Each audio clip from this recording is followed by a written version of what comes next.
অমিত শাহর আগাম ঘোষণা পরে সিএর অধীনে বুধবার সন্ধ্যায় দিল্লিতে নাগরিকত্ব প্রদান স্বরাষ্ট্র মন্ত্রকের। স্বরাষ্ট্র সচিবের হাত থেকে শংসাপত্র পেলেন 14 জন আবেদনকারী। ভারতের নাগরিক হয়ে মোদী সরকারকে ধন্যবাদ জানান দেশের শব্দ নাগরিকরা।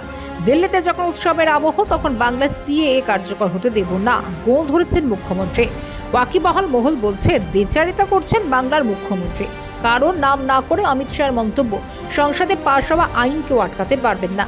বুধবারের তুতু ম্যামের পর এবার বৃহস্পতিবারও তরজার কেন্দ্রে সেই সিএএ। তৃণমূলের আক্রমণে সুর চড়া রাজ্যমন্ত্রী চন্দ্রিমা ভট্টাচার্য শান্তনু ঠাকুরের প্রসঙ্গ চিনে তাঁর প্রশ্ন, সিএএ নতুন কি অলংকার দেবে? ভুল বুঝিয়ে ভুল কাজ করাতে চায়। আমার তো জিজ্ঞাসা যে কি দেবেন, বিশেষ অলংকারটা কি হবে? আমরা তো ভোটারের কাছে আবেদন জানাচ্ছি, যারা ভোটার না হলে আর নাগরিক না হলে কি ভোটার হওয়া যায়? তাহলে নাগরিকত্ব আবার নতুন করে কি দেবেন আমরা জিজ্ঞাসা করছি। তা এদেরকে ভুল বোঝানো হচ্ছে, এরা জানে না যে কি চাইবে। সুতরাং উনি এসেছেন, উনি ভুল বোঝাচ্ছেন। যারা বুঝতে পারছে তারা চাইবে না। শান্তনু ঠাকুরের কাছে চেয়ে তো কিছু লাভ হবে না। প্রথম থেকে মানুষকে ভুল বুঝিয়ে বিভ্রান্ত করছে ওরা, মন্তব্য তৃণমূল নেতা কুণাল ঘোষের। আগাগোড়া মানুষকে ভুল বুঝিয়ে যাচ্ছে, মানুষকে বিভ্রান্ত করেছে।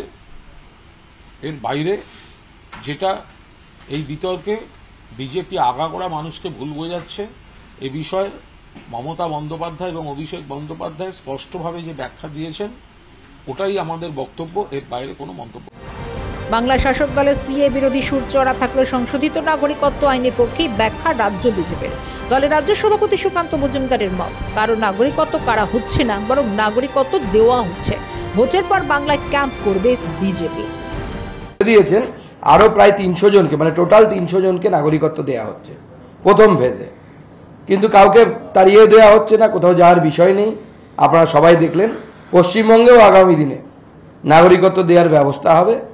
পশ্চিমবঙ্গে আগে আমরা ভোটের পর ক্যাম্প করব গৃহ মন্ত্রণালয়কে নিয়ে, যে কিভাবে সিএতে অ্যাপ্লাই করতে হবে এবং সিএ করার ফলে কি কি উপকার হবে।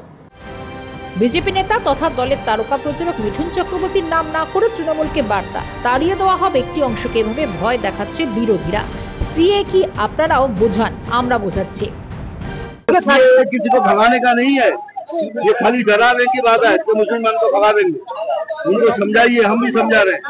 ये आपको नागरिकत्व देने का, नागरिकत्व छीनने का, আপনার নাগরিক বানানোর জন্য এটা সেটা যা নেই তা এখন করে নিন, জীবনে কোনো কষ্ট হবে না। আর যদি ওনার কথা শোনেন তাহলে আগের জীবনে কষ্ট আছে লিখে দিলাম।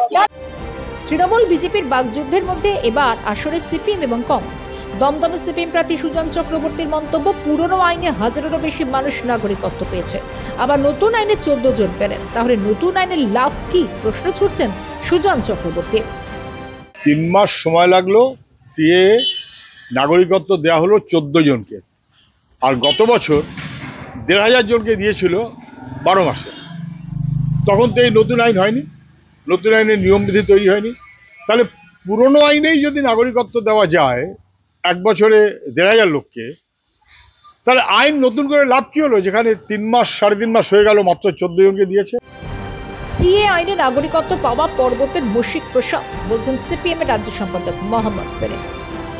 আর বাংলা একটা কথা আছে, পর্বতের মুশিক প্রসব। তাহলে এত আইন, এত ঢাকঢোল পিটিয়ে 5 বছরে 2019-এ পাশ হলো, আর এতদিনে দাঁড়িয়ে রুলস তৈরি করে 14 জনকে, তার মধ্যে কটা মতুয়া আছে, কটা বাংলাদেশি আছে। প্রদেশ কংগ্রেস সভাপতি অধীর রঞ্জন চৌধুরীর মন্তব্য, ভারতের নাগরিক হতে গেলে কি করতে হবে নাগরিকত্ব আইনে স্পষ্ট করে বলা। সিএ অসম চুক্তিকে লঙ্ঘন করছে, দাবি অধীর চৌধুরীর। পাকিস্তান, আফগানিস্তান, বাংলাদেশে কোনো মানুষ ধর্মীয় উৎপীড়নের দ্বারা অত্যাচারিত হয়ে আমার দেশে আসে, তাহলে তাদের কথা কিন্তু বলা নেই। প্লাস এই সিএ এবং এই কাট অফ ইয়ার 2014 31 ডিসেম্বর, এটা কিন্তু আসাম চুক্তির এটা ভায়োলেট করছে। ভারতবর্ষে যে কেউ নাগরিকত্ব পেতে পারে, তার জন্য নাগরিক আইন স্পষ্ট করে বলা আছে।